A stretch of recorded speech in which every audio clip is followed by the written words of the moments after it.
नमस्कार, स्वागत है आपका 2 बजे की इस बुलेटिन में। मैं हूं आपके साथ आशा झा और बड़ी खबर के साथ शुरुआत कर रहे हैं। उत्तराखंड के सीएम, आपको बता दें, त्रिवेंद्र सिंह रावत, उनसे जुड़ी बड़ी खबर सामने आ रही है। इस्तीफा दे सकते हैं और धन सिंह रावत उत्तराखंड के नए सीएम हो सकते हैं। स्टेट चॉपर धन सिंह को लाने के लिए रवाना हो चुका है। ये सूत्रों के हवाले से इस वक्त की बड़ी खबर आपको बता रहे हैं। उत्तराखंड के शिक्षा मंत्री हैं फिलहाल धन सिंह रावत। अगली मोहर उनके नाम पर मुख्यमंत्री के रूप में लग सकती है। जानकारी ये भी है, त्रिवेंद्र सिंह रावत 4 बजे राज्यपाल से मिलकर अपना इस्तीफा सौंप सकते हैं।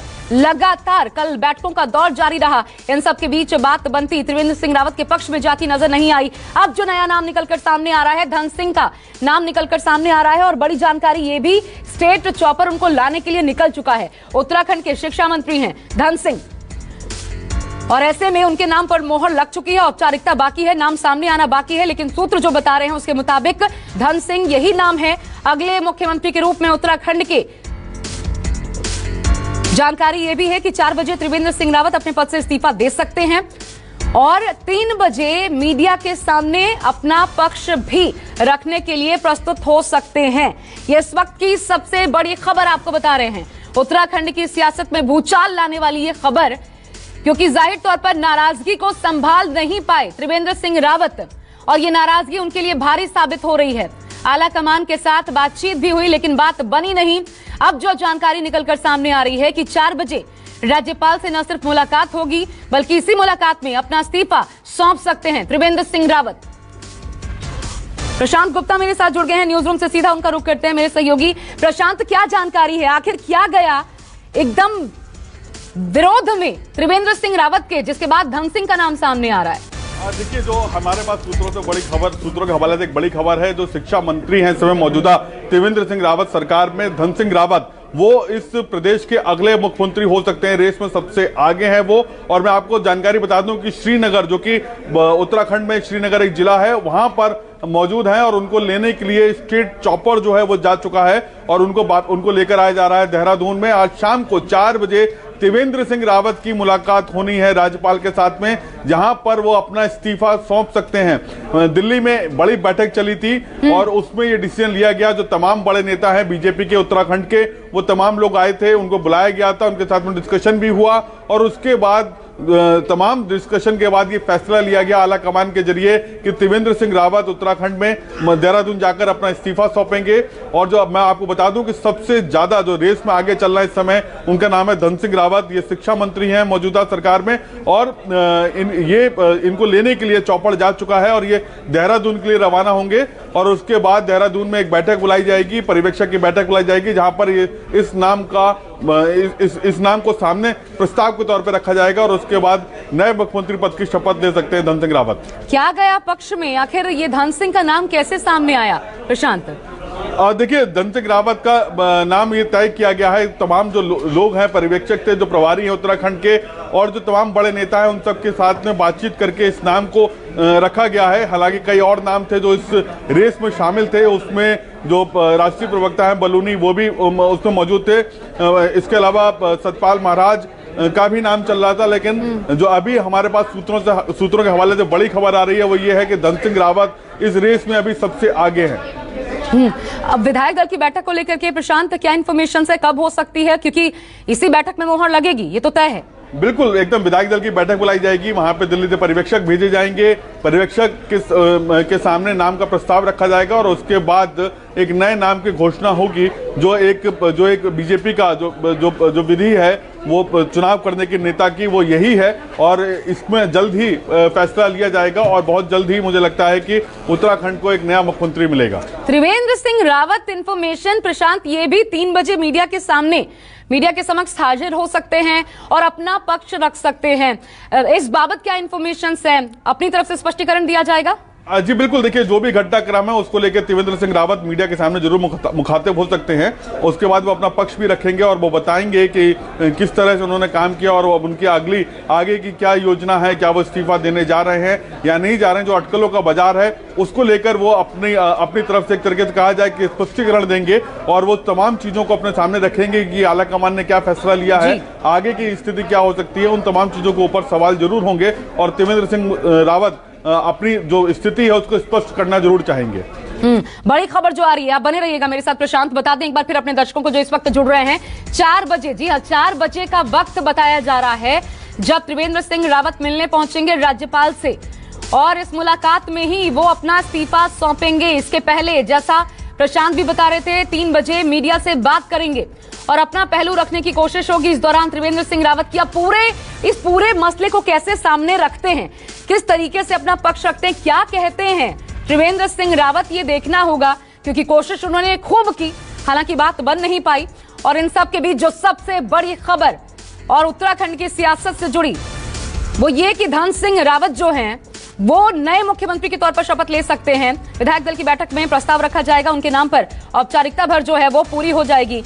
मेरे साथ प्रशांत लगातार जुड़े हुए हैं इस खबर पर। प्रशांत, 4 बजे की मुलाकात होगी? जी बिल्कुल, देखिए जो हमारे पास जो खबर आ रही है उसमें राज्यपाल भवन से 4 बजे का टाइम मिला है त्रिवेंद्र सिंह रावत को। त्रिवेंद्र सिंह रावत वहां पे जाकर अपना इस्तीफा सौंपेंगे, यह हमारे पास खबर आ रही है अंदर खाने से। हालांकि आज त्रिवेंद्र सिंह रावत सीएम हाउस में मौजूद थे और वहां पर वो लगातार मुलाकात कर रहे हैं बीजेपी के कार्यकर्ताओं के साथ में, उनके जो नजदीकी नेता हैं उनके साथ में उनकी बैठक चली है पूरी।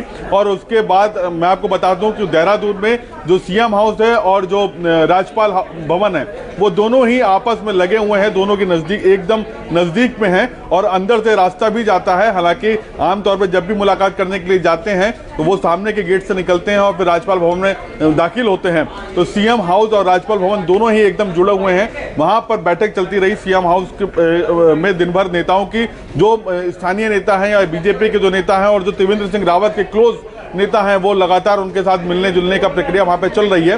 और जो हमें मालूम पड़ा है कि 4 बजे करीब त्रिवेंद्र सिंह रावत राज्यपाल से मिलने के लिए जाएंगे और वहां पर अपना इस्तीफा उनको सौंप देंगे। जी प्रशांत, ये जाहिर सी बात है कि जब 5 राज्यों में आने वाले समय में चुनाव होने वाले हैं तो उससे पहले अगर उत्तराखंड की सियासत में इस प्रकार का भूचाल आता है, एक नाम जो कि तय किया गया इतने दिन रहे और उसके बाद हटाया जाना, साफ तौर पर एक मैसेज जाता है दूसरे राज्यों में भी।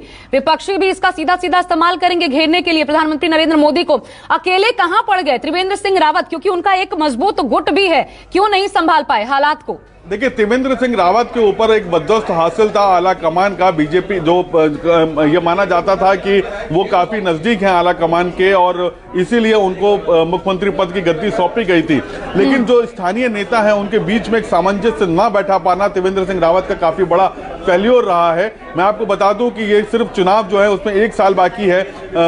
2022 मार्च के आसपास, फरवरी मार्च में चुनाव होने हैं। ऐसे में स्थानीय नेताओं का या जो वहां के बाकी के जो बड़े नेता हैं उनकी नाराजगी बीजेपी नहीं सहना चाहती थी, क्योंकि उनको ये लग रहा था कि अगर ये आपसी मतभेद अगर खत्म नहीं हुए तो बीजेपी को खासा नुकसान हो सकता है उत्तराखंड में। और कई सारे नेताओं ने बीजेपी आलाकमान के सामने ये स्पष्ट कर दिया था कि अगर मुख्यमंत्री को नहीं बदला जाएगा तो वो सब इस्तीफा दे सकते हैं। ऐसे में बीजेपी आलाकमान के पास कोई दूसरा विकल्प नहीं बचा था कि वो त्रिवेंद्र सिंह रावत को हटाएं, क्योंकि एक चुनावों के बीच में जहां पे 4 या 5 राज्यों में चुनाव हो रहे हों और उस बीच में अगर किसी बीजेपी शासित राज्य की सरकार गिर जाती है या वहां पर विद्रोह के सुर बढ़ने लगते हैं तो वो आलाकमान के लिए और मुश्किल भरा संदेश होता। इसीलिए अपने आप को बचाने के लिए आलाकमान ने मुख्यमंत्री को में बदलाव करने में ही अपनी भलाई समझी। शुक्रिया आपका प्रशांत, विस्तार से इस पर जानकारी देने के लिए। अपडेट्स लगातार हम आपसे लेते रहेंगे।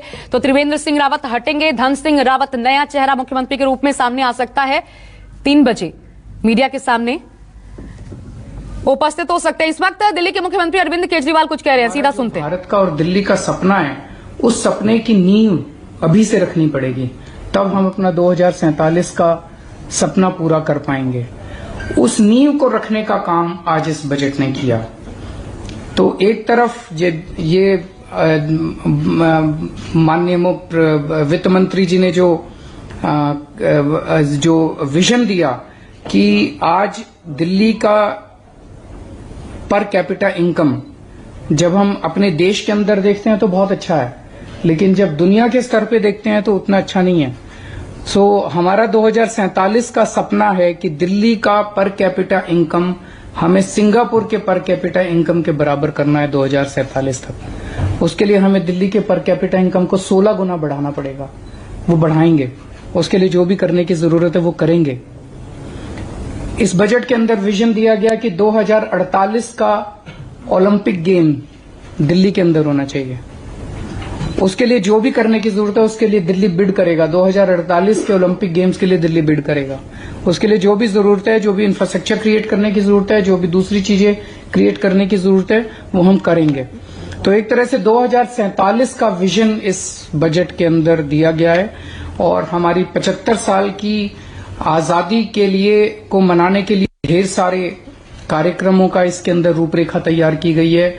हमारे शहीदों को याद किया जाएगा और खासकर शहीद आजम भगत सिंह और बाबा साहब अम्बेडकर के जीवन और उनके संदेश, उनकी लेखनी, उसको जन जन तक पहुंचाने के लिए ढेरों कार्यक्रम किए जाएंगे, जिसके लिए स्पेशल बजट का प्रावधान किया गया है।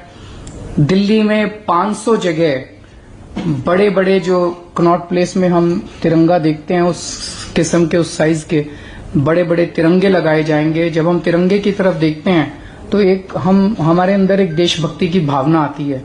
हम देशभक्ति की भावना से ओतप्रोत होते हैं। तो दिल्ली में जगह जगह तिरंगे लगाए जाएंगे, बड़े बड़े तिरंगे लगाए जाएंगे, ताकि जनता के अंदर देशभक्ति की भावना का संचार हो। इसी मौके के ऊपर शिक्षा को जन आंदोलन बनाया जाएगा। एक तरफ अभी जब हम शिक्षा की बात करते हैं तो स्कूलों की और कॉलेजों की बात करते हैं, लेकिन स्कूल और कॉलेज में तो शिक्षा का स्तर काफी ऊंचा हो रहा है, सरकार लगी हुई है।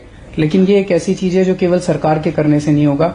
इसके लिए यूथ फॉर एजुकेशन कार्यक्रम शुरू किया जाएगा, जिसमें दिल्ली के युवाओं को, दिल्ली के, इसमें तो देश के युवाओं को जोड़ा जा रहा है, देश भर के युवाओं को जोड़ा जा रहा है कि जो बच्चे जिनके पास साधन नहीं है, संसाधन नहीं है, 10वीं का बच्चा है, 12वीं का बच्चा है, वो जानना चाहता है कि मैं करियर में क्या क्या कर सकता हूं, उस बच्चे को गाइड करने के लिए हम उन युवाओं को जो अभी पास आउट होके कॉलेज में अपनी नौकरियां कर रहे हैं, उनको हम एनरोल करेंगे ताकि वो उनको फोन के ऊपर गाइडेंस दे सकें। तो एक यूथ फॉर एजुकेशन। तो दिल्ली के बजट पर अरविंद केजरीवाल बोल रहे थे, 2048 का विजन पेश कर रहे थे इस बजट के माध्यम से। और आइए अब रुख न्यूज 24 की खबर का जो बड़ा असर हुआ है ऑपरेशन साइलेंट का, उससे जुड़ी अहम खबर आपको बता दें। इसका असर लगातार जारी है। आज 7 दिन बाद भी बिहार विधानसभा में एक बार फिर विपक्ष ने सरकार के खिलाफ जोरदार मोर्चा खोला। विपक्ष ने राज्य में खुलेआम शराब की बिक्री को लेकर जमकर हंगामा किया। विपक्षी दलों के नेताओं ने विधानसभा के बाहर प्रदर्शन भी किया। विपक्ष का आरोप है पूरे राज्य में लगातार शराब की बिक्री हो रही है, लेकिन सरकार सोई पड़ी है। शराब के नाम पर गरीब को जेल भेजा जा रहा है, माफियाओं से पैसा वसूला जा रहा है और गरीब को जेल भेजा जा रहा है। इसलिए सरकार की दुरंगी नीति नहीं चलेगी। और आज जांच करा लीजिए, गरीबों की संख्या, जो शराब पीने वाले लोग हैं, चाहे जो भी हैं, जो शराब मंगाते हैं उन पर कोई कार्रवाई नहीं हो रही है। और जो लोग थोड़ा पी लिया है, लाए हो तब न पी रहा है, अगर आप नहीं लाते तो वो शराब नहीं पीता। इसलिए उस पर आज है हमारा, और सदन में भी इस मामले को उठाने का काम करेंगे हम लोग और सरकार को घेरने का काम करेंगे।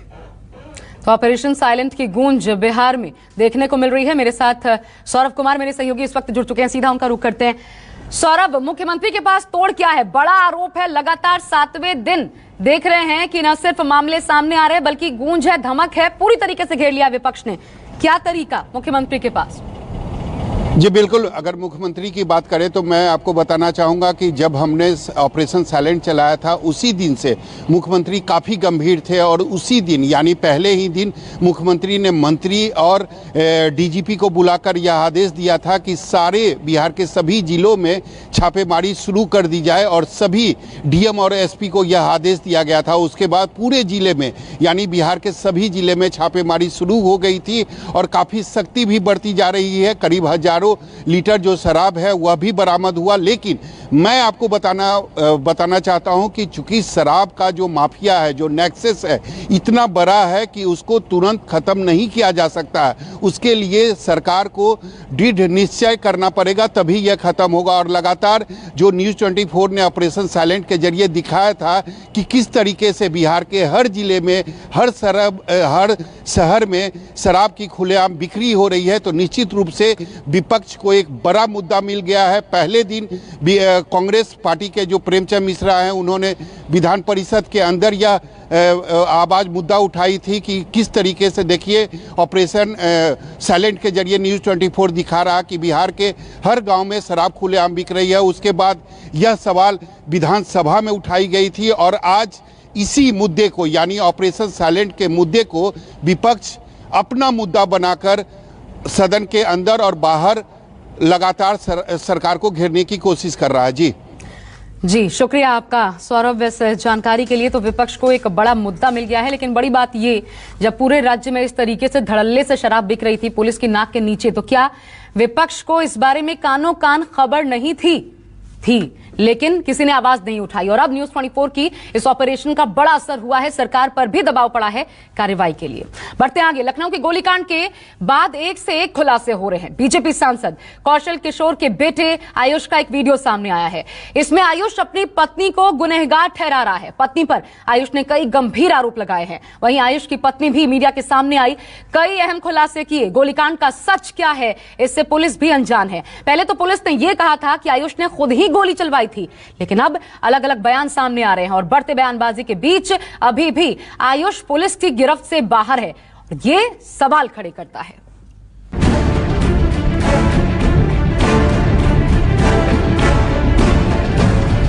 लखनऊ गोलीकांड में नया मोड़। पति ने लगाए पत्नी पर आरोप। कभी इसने बीवी होने का कोई फर्ज नहीं निभाया। पत्नी ने उठाए पति पर सवाल। बस मुझे मेरा हक चाहिए। आज को पकड़ना है पुलिस का काम है, मेरा काम नहीं है। कहां है सांसद का गोलीबाज बेटा? मोहनलालगंज से बीजेपी के सांसद कौशल किशोर के बेटे आयुष पर गोलीबारी के मामले में नया मोड़ आ गया है। बीजेपी सांसद के बेटे आयुष ने अपनी पत्नी पर कई आरोप लगाए हैं। पुलिस की गिरफ्त से बाहर चल रहा आयुष का वीडियो सामने आया है। इस वीडियो संदेश में उसने अपनी पत्नी अंकिता पर कई आरोप लगाए हैं। कभी इसने बीवी होने का कोई फर्ज नहीं निभाया। इसको शर्म आती है मंगलसूत्र पहनने में, इसको शर्म आती है सिंदूर लगाने में, और आज ये प्रेस न्यूज मीडिया पे बोल रही है मुझको बहू का दर्जा चाहिए। अरे तुम्हें क्या बहू का दर्जा चाहिए यार? ये हनी ट्रैप है। ये ऐसे इसने कई लोगों को फंसाया। इनका पूरा परिवार फ्रॉड है। वीडियो में आयुष कह रहा है कि मैं जब से अंकिता से मिला हूं तभी से बर्बादी शुरू हो गई है। मुझे फंसाया जा रहा है। अंकिता ने मेरे पिता के विरोधियों के साथ मिलने की धमकी दी है। इस वीडियो में आयुष अपनी पत्नी के खिलाफ और पिता के बचाव में बोलता नजर आ रहा है। हालांकि वीडियो के सामने आने के बाद लखनऊ पुलिस की कार्यशैली पर सवाल उठ रहे हैं। आयुष अभी तक पुलिस की गिरफ्त से बाहर है। पुलिस अब वीडियो का पता लगाने में जुट गई है। आयुष का वीडियो सामने आने के बाद उसकी पत्नी अंकिता भी सामने आई। न्यूज़ 24 से खास बातचीत की और अंकिता ने कई महत्वपूर्ण खुलासे किए। साथ ही पुलिस पर अंकिता ने सवाल खड़े कर दिए। बात शादी हमारी इस बात से हुई थी कि शादी के लिए हम दोनों ही तैयार थे, एक दूसरे से शादी करने के लिए। और दूसरी चीज बात रही कि प्रेम जल ऐसा कोई भी चीज नहीं थी। वो खुद चाहता था शादी करना, उसको बहुत जल्दी थी शादी करने की। बस मुझे मेरा हक चाहिए। आज को पकड़ना है पुलिस का काम है, मेरा काम नहीं है। वो अपना काम कर रही है कि नहीं वो तो वो जाने। गौरतलब है कि बीते हफ्ते बीजेपी सांसद कौशल किशोर के बेटे आयुष पर फायरिंग हुई थी। गोलीबारी में घायल आयुष को ट्रॉमा सेंटर में भर्ती करवाया गया और मामले की जांच शुरू की गई। जांच में पूरा मामला फर्जी निकला। पुलिस ने घंटों में ही इस घटना का खुलासा कर दिया था। पुलिस ने मामले में आयुष और उसके साले आदर्श के खिलाफ मड़ियाव थाने में एफआईआर दर्ज कर ली थी। पुलिस का कहना था कि आयुष ने अपने विरोधियों को फंसाने के लिए खुद पर हमले की साजिश रची थी। आयुष ने आदर्श से अपने ऊपर गोली चलवाई थी। प्लानिंग हुई होगी ना? प्लानिंग मेरे साथ कुछ नहीं था। किसको फंसाने का मूड था ये बताओ मुझे। ये तो वही जानता हूँ। वो वैसा बोले थे कि 4-5 लोग हैं। कौन लोग हैं वो? बता दो, नाम बता दो। उसमें संदिग्ध में कोई भी आ सकता है। कोई भी हो। जो मेरे नॉलेज में वो बता रहा हूँ। बताओ किसको फंसाने का मूड मुझे। इसे चंदन गुप्ता हो गए और मनीष जायसवाल और प्रदीप कुमार सिंह,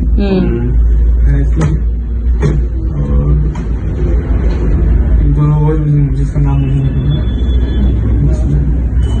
कभी जेल गए हो तुम? कभी। ये कारण तुमने खुद गोली मारी है उनको? हाँ?